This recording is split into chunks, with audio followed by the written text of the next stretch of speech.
OPMB beralasan Ketua Komnas HAM Papua ditembaki, 510 anggota tim jadi target. Markas Pusat Komando Nasional TPNPB menyatakan OPM Kodam 4 Sorong Raya di bawah pimpinan Manuel Aimau akan menyerang tim gabungan TNI Polri.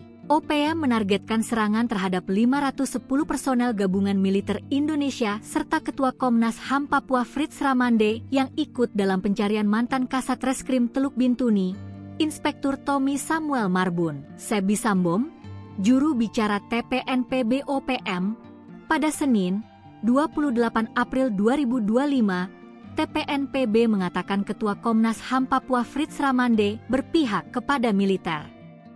Mereka mengancam akan memperlakukan Ramande sebagai musuh di medan perang bila tetap berada di wilayah konflik. TPNPB memperingatkan semua pihak sipil yang terlibat dalam operasi militer untuk segera keluar dari wilayah konflik.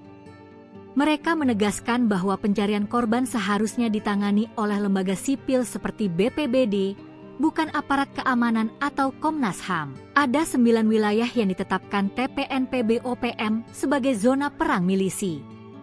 Juru bicara TPNPB, Sebi Sambom, sebelumnya mendesak pemerintah Indonesia segera mengevakuasi warga di 9 wilayah tersebut. 9 wilayah di Papua yang dimaksud adalah Kabupaten Yahukimo, Pegunungan Bintang, Enduga, Puncak Jaya, Intan Jaya, Maibrat, Dogiai, Paniai, dan Deyai.